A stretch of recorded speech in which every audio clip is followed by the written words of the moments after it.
شام کے 5 بج رہے تھے اور وہ سب وقت پر ہی پہنچ گئے تھے۔ ذہان جب گھر سے نکلا تھا اس نے تب ہی زاریان اور مقرب کو بھی نکلنے کا میسج کر دیا تھا۔ تینوں کی گاڑیاں ایک ساتھ وہاں آ کر رکی تھیں۔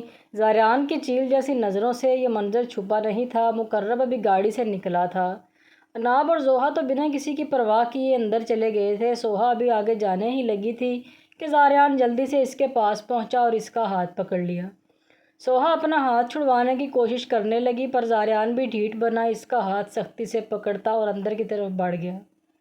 یہ منظر دیکھ کر کافی لوگوں نے ہوٹنگ کی اور کافی لوگ یہ منظر دیکھ کر حیران تھے کیونکہ وہ ان دونوں کے نکاح کی اصل وجہ سے واقف تھے۔ کلب میں ہر جگہ میوزک کا شور تھا۔ کچھ لوگ ناچنے میں مگن تھے تو کچھ لوگ باتوں میں مصروف تھے۔ مقرب ادھر ادھر نظر گھماتا اپنے شکار کی تلاش میں تھا۔ مقرب ان کو دیکھ کر شرارتی انداز میں ہنسا اور ان کی طرف بڑھا۔ ہیلو برو، کیا حال چال ہے؟ اس کے پاس پہنچ کر مقرب اس لڑکے سے بولتا ہے۔ او یار، میں یہ کہنے آیا تھا کہ مقرب اس لڑکی کی طرف دیکھ کر اپنی بات ادھوری چھوڑ دیتا ہے۔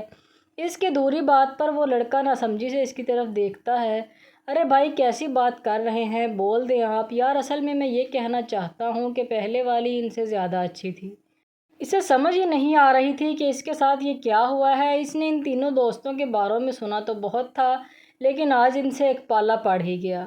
اسے بری طرح پھنسا کر خود رفو چکر ہو گیا تھا۔ وہ لڑکا تو بس یہ سوچنے میں لگا ہوا تھا کہ اس کی پہلے تھی کون۔ وہ تو اپنے دوستوں کے ساتھ پریشر میں آ کر پہلے کسی کے ساتھ ریلیشن میں نہیں تھے۔ تم بھی باقی لڑکوں کی طرح جھوٹے مکار دفع ہو جاؤ۔ آئندہ مجھ سے بات کرنے کی کوشش مت کرنا۔ وہ لڑکا ہونک بنا ادھر ادھر دیکھ رہا تھا۔ دوسری طرف مقرب ہنستے ہوئے زاریان کی طرف بڑھتا ہے پر وہ پہلے ہی اسے گھوری سے نوازتا ہے۔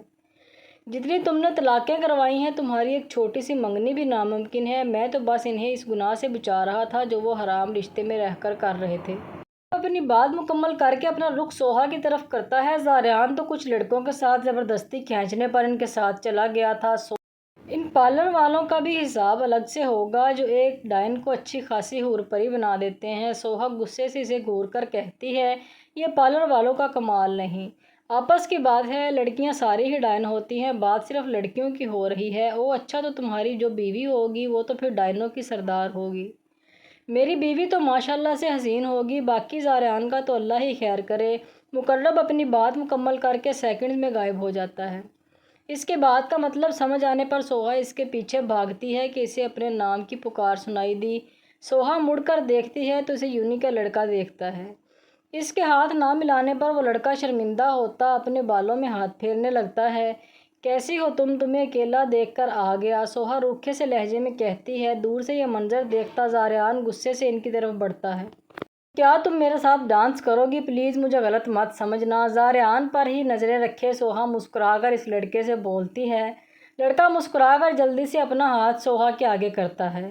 ابھی اس کا ہاتھ اس لڑکے کے ہاتھ میں جاتا کہ زاریان پہلے ہی اس کا ہاتھ پکڑ کر اپنی طرف کھینچتا ہے۔ اس کے کھینچنے پر سوہا اس کے سینے کا حصہ بن جاتی ہے۔ تمہیں زیادہ فری ہونے کی ضرورت نہیں ہے، اس کے لیے میں ہی بہت ہوں۔ دفع ہو جاؤ یہاں سے، نہیں تو ضائع ہو جاؤ گے میرے ہاتھوں۔ اسے اس قدر غصے میں دیکھ کر سوہا بھی ڈر جاتی ہے۔ وہ لڑکا زاریان کے غصے سے ڈر کر وہاں سے کھسک جاتا ہے۔ زاریان اور سوہا ناسمجھی سے پیچھے مڑ کر دیکھتے ہیں جہاں بہت سے لڑکے لڑکیاں مقرب شاہ کو گھیرے کھڑے ہوتے ہیں۔ زاریان سوہا کا ہاتھ پکڑتا ہے اور ذہان اور عناب کی طرف قدم بڑھاتا ہے۔ ان کے پاس پہنچ کر زاریان اشارے سے پوچھے کہ یہ سب کیا ماجرا ہے؟ یار یہ سب لوگ مقرب کو گانا گانے کا بول رہے ہیں۔ مقرب گٹار کی تاریں چھیڑتے ہلکے ہلکے سر کے تال چھیڑ رہا تھا۔ ہر طرف مقرب کی سحرانہ آواز گونجی۔